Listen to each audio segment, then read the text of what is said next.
नमस्कार दोस्तों। आपके मन में कई प्रकार के सवाल आए होंगे कि सृष्टि की रचना किसने की और इसका निर्माता कौन है। गौतम बुद्ध और पंडित ब्राह्मण के बीच डिपेंड होता है सृष्टि की रचना के प्रश्न पर। गौतम बुद्ध का दृष्टिकोण बौद्ध दर्शन के मूल सिद्धांतों पर आधारित है, जो इस तरह के दार्शनिक और सृष्टिकर्ता संबंधी प्रश्न को प्राय प्रयत्न, अनुभव और आत्म जागरूकता की खोज से जोड़ता है। बौद्ध धर्म में सृष्टि की उत्पत्ति के बारे में कोई निश्चित सिद्धांत या कहानी नहीं है, जैसा कि कुछ अन्य धर्मों में देखा जाता है। गौतम बुद्ध ने इस प्रश्न को अव्याकृत अनिर्वृत्त प्रश्नों की श्रेणी में रखा है, जिनका उत्तर देना उन्होंने आवश्यक नहीं माना, क्योंकि यह मानव जीवन के दुखों से मुक्ति और आत्मज्ञान के मार्ग से सीधे संबंधित नहीं है। फिर भी इस प्रश्न के संदर्भ में बुद्ध की शिक्षा को समझने के लिए मैं एक विस्तृत और कथात्मक व्याख्या प्रस्तुत करूंगा, जो उनके दर्शन के अनुरूप हो। तो चलो कहानी को शुरुआत करते हैं। एक दिन एक जिज्ञासु शिष्य ने बुद्ध से पूछा, भगवान, इस सृष्टि की रचना किसने की? क्या कोई सर्वशक्तिमान ईश्वर है जिसने यह विश्व बनाया, या सब ही अस्तित्व में आया? बुद्ध ने शांत और घन मुस्कान के साथ शिष्य की ओर देखा। उन्होंने कहा, हे शिष्य, यह प्रश्न ऐसा है जिसे कोई व्यक्ति यह पूछे कि समुद्र की प्रत्येक लहर का कहाँ से शुरू होती है। क्या यह जानना तुम्हें दुख से मुक्ति दिलाएगा? क्या यह तुम्हें आत्मज्ञान की ओर ले जाएगा? शिष्य ने कहा, नहीं भगवान, लेकिन मेरे मन में यह जिज्ञासा है। बुद्ध ने तब एक कथा सुनाई जो उनके दर्शन को स्पष्ट करती है। तीर का दृष्टांत एक बार की बात है। एक व्यक्ति को जहर भरे तीर से घायल कर दिया गया। वह दर्द से करा रहा था और उसका जीवन संकट में था। उसके मित्र और परिवार उसे वेग के पास ले गए, लेकिन उस व्यक्ति ने कहा, रुको, मैं तब तक इस तीर को नहीं निकालूंगा जब तक मुझे यह ना पता चले कि इस तीर को किसने बनाया, यह किस धातु से बना है, इसे किसने शस्त्रागार में रखा है और इसे किसने मुझ पर चलाया। वेग ने कहा, यदि तुम इन प्रश्नों के उत्तर खोजने में समय बर्बाद करोगे तो तीर का जहर तुम्हारे शरीर में फैल जाएगा और तुम मर जाओगे। पहले तीर को निकालो, अपने जीवन को बचाओ, फिर इन प्रश्नों पर विचार करना। बुद्ध ने शिष्य से कहा, इसी प्रकार सृष्टि की रचना का प्रश्न तीर के दृष्टांत जैसा है। यह जानना कि विश्व का सृजन कैसे हुआ तुम्हारे दुख को समाप्त नहीं करेगा। मेरी शिक्षा 4 आर्य सत्य पर आधारित है। दुख, दुख का कारण, दुख का निवारण और दुख निवारण का मार्ग, इनका अनुसरण करो और तुम सत्य को सवई जान जाओगे। एक दिन राजगृह से बाहरी वन प्रदेश में एक व्रत ब्राह्मण, जिसका नाम था वाचस्पति, वर्षों से वेदों, उपनिषदों, यजों और तर्कशास्त्र का अभ्यास करता रहा था। वह एक सच्चा सत्यार्थी था, किंतु उसके मन में एक प्रश्न बार बार उठता, यह जगत, यह सूर्य, यह चंद्र, यह नदियाँ, यह जीव जंतु, यह सब कहाँ से आया? क्या कोई ब्रह्मा है जिसने इसे रचा? यह भी उसने वेदों में पढ़ा था कि ब्रह्मा ने सृष्टि की रचना की, परंतु यह उत्तर उसके हृदय को संतुष्ट नहीं करता। वह जानता था कि ज्ञान वही है जो अनुभव से जगे, न कि केवल शास्त्रों से मिले।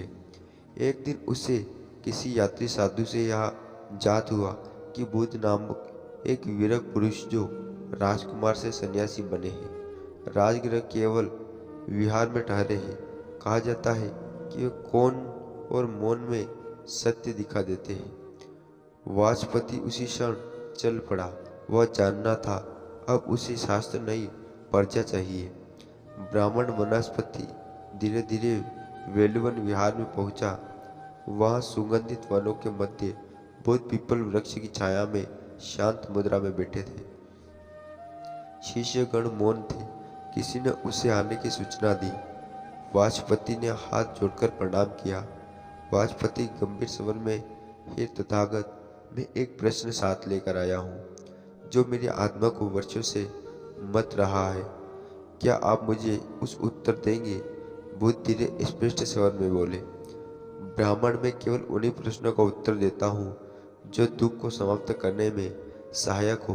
पूछो वाचस्पति, है बुद्ध, क्या आप बता सकते हैं कि इस सृष्टि की रचना किसने की?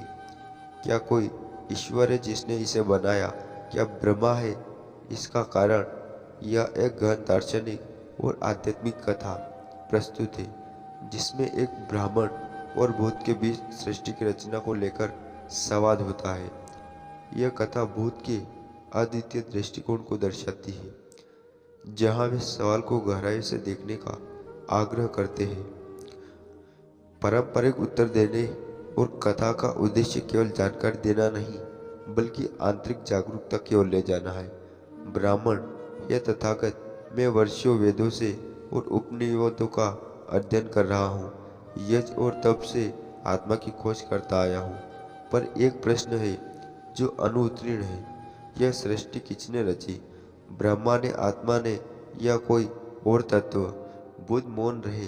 उनके चेहरे पर एक कोमल मुस्कान थी। उन्होंने ब्रह्मांड की आंखों से में देखा नहीं, केवल देखा नहीं, भीतर तक झांका।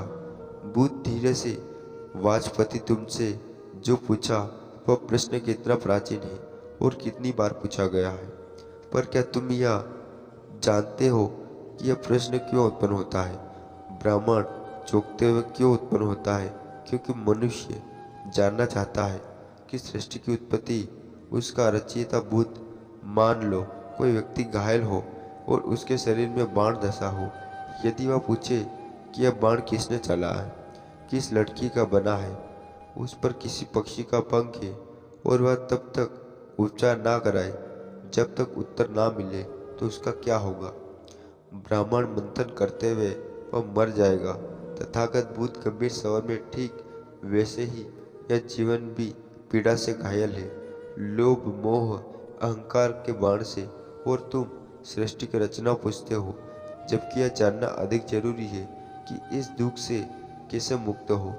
ब्राह्मण आहिस्ता लेकिन दृढ़ता से, पर है बुद्ध, यदि मुझे सृष्टि के मूल की समझ हो जाए तो मैं केवल जीवन और आत्मा के मार्गों को बेहतर जान सकूंगा। क्या यह जानना व्यर्थ है कि आरंभ कहाँ से हुआ? बुद्ध का दृढ़ता अग्नि और ईंधन। बुद्ध, जब अग्नि जलती है तो क्या तुम पूछते हो कि वह कहाँ जाएगी? जब बुझ जाएगी, वह लड़की में थी, हवा में थी, ईंधन में थी। जब कारण समाप्त हुए, अग्नि भी लुप्त हो गई। तुम अस्तित्व और न अस्तित्व के शब्दों में सोचते हो, पर सच्चा ज्ञान उन शब्दों के पार है। ब्राह्मण की उलझन और बुद्ध का संकेत। ब्राह्मण को, तो क्या आप यह कह रहे हैं कि सृष्टि की रचना को जानना असंभव है? बुद्ध मुस्कुराते हुए, मैं कह रहा हूँ कि वह जानना अभी आवश्यक नहीं है। पहले जानो, तुम्हारे भीतर दुख क्यों है, जीवन में मोह क्यों है, अहंकार क्यों है। जब तुम सभी को जान लोगे, तब तुम जानोगे कि सृष्टि की रचना किसने की। यह प्रश्न ही अर्थहीन हो जाएगा। ब्राह्मण मौन हो गए, उनका माथा नीचे झुक गया। वर्षों की पढ़ाई, यज्ञ, जब सब एक क्षण के मौन में समाहित हो गया। उन्होंने बुद्ध के चरणों में सिर झुका लिया। ब्राह्मण ने, अब जानना नहीं चाहता, अब मैं देखना चाहता हूँ। अपने भीतर युद्ध। धीरे से, जो सभी को देखता है वह सृष्टि को भी देख लेता है, पर बिना किसी भ्रम के। इस संवाद को में बुद्ध हमें यह सिखाते हैं, बाहरी जगत के उत्तरों से अधिक जरूरी है आत्मज्ञान। दर्शन तब तक अधूरा है जब तक वह अनुभव ना बन जाए। सृष्टि की रचना की खोज तब तक व्यर्थ है जब तक वह सभी को नहीं पहचानती। बौद्ध दर्शन में सृष्टि, बौद्ध धर्म में सृष्टि की रचना को किसी का सर्वशक्तिमान सृष्टिकर्ता के कार्य के रूप में नहीं देखा जाता। इसके बजाय बौद्ध ग्रंथों में विश्व को एक चक्रीय प्रक्रिया के रूप में वर्णित किया गया है, जिसमें विश्व का निर्माण, विनाश और पुनर्जन्म होता रहता है। यह प्रक्रिया कर्म और कारण प्रभाव के नियम प्रतीत समुत्पाद से संचालित होती है। बुद्ध ने सिखाया कि सभी घटनाएं परस्पर संबंधित है और एक दूसरे पर निर्भर है। सृष्टि की शुरुआत को खोजने की बजाय बुद्ध ने जोर दिया कि हमें अपने मन को शुद्ध करना चाहिए और वर्तमान क्षण में जीना चाहिए। एक अन्य प्रसंग, एक अन्य अवसर, एक ब्राह्मण ने बुद्ध से पूछा, क्या विश्व अनादि है या इसकी कोई शुरुआत है? बुद्ध ने उत्तर दिया, यह प्रश्न अनादि विश्व की तरह ही अनंत है। मान लो तुम एक पहाड़ पर चढ़ रहे हो, क्या तुम यह जानने में समय व्यतीत करोगे कि यह पहाड़ कैसे बना, या तुम यह जानने का प्रयास करोगे कि शिखर तक कैसे पहुंचना है? मेरी शिक्षा शिखर तक पहुंचने का मार्ग है। तो दोस्तों, आज का वीडियो बस यही समाप्त करते। आपको कैसा लगा आप कमेंट करके ज़रूर बताना, और ऐसे वीडियो देखने के लिए हमारे चैनल को सब्सक्राइब जरूर कर लेना। धन्यवाद।